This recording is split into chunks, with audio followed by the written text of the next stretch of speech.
When she disappeared, billions of people around the world were shocked. What happened to Amelia? What happened to our heroine? Ever since then, that mystery has haunted people. Archaeologist Richard Pettigrew is leading a new expedition to find out what happened to Amelia Earhart. The famed aviator, along with her navigator Fred Noonan, disappeared nearly 90 years ago. It was on July 2nd, 1937. She had actually done about 2/3 of her trip around the world. And she was on the third to the last leg of that trip, the longest leg of that trip, a 2,600-mile journey from New Guinea to Howland Island, a tiny speck of land in the middle of the Pacific Ocean. The plane never made it to its intended destination. But I think many of us know where she went. We believe that she and her navigator, Fred Noonan, actually landed on the reef flat at Nikumaroro Island, which is another small piece of land in the middle of the Pacific Ocean, south and bit east of Howland Island. It's hundreds of miles from the nearest inhabited piece of land, one of the most remote places you can find. At low tide, you can land an aircraft there. She could have easily landed her aircraft there. We believe she landed there. For the next 4 or 5 days, she put out radio messages, which were heard in many places around the world.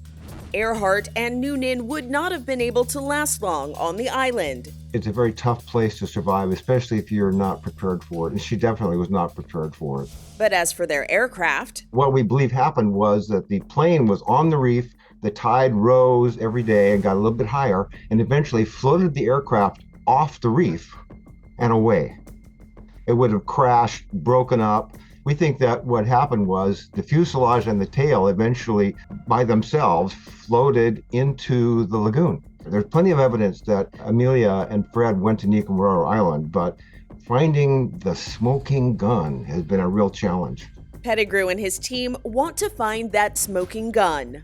Our goal is to go and inspect an object that we see in satellite imagery in the lagoon of Nikumaroro Island. We think this object is very likely to be what remains of the airplane that was flown to the island by Amelia Earhart and her navigator, Fred Noonan.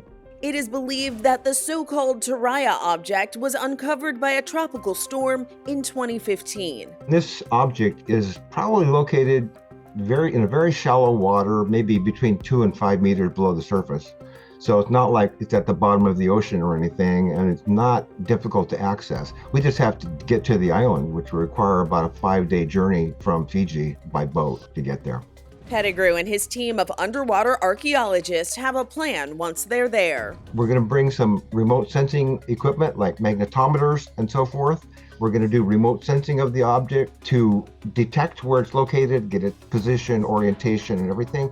Then do hydroprobing, which means sticking a pipe down into the sediment until we can encounter the object. It's a solid thing, right? Then the next step will be to use hydrologic dredging, which means sucking the sediment off the top. Sufficient so that we can identify what it is. You can follow updates on the expedition, which looks to launch this summer at archaeologychannel.org. We're either right or we're not. We're not going to find out without going there. This is Inside Edition Digital.